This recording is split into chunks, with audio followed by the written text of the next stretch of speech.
Hello everyone. In this video, I will show you how to transfer money from Lloyds Bank to another account. First, let's start with the mobile app. Open the Lloyds Bank app on your phone and log in using your username and password. Once you are logged in, look at the bottom or main menu and tap on the Payments option. This will take you to the payment screen. Now tap on Choose Who to Pay.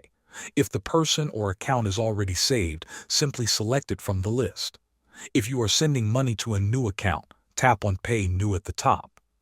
Then choose Pay a Person or Company. You will now need to enter the account details carefully. This includes the account number, sort code, and the name of the account holder. After entering the details, type in the amount you want to send. You can also add a reference so the receiver knows what the payment is for. Once everything looks correct, tap Confirm. At this point, you may be asked to complete a security step. This could be entering your password again or confirming with Face ID. The money is usually sent instantly, depending on the receiving bank. Thanks for watching.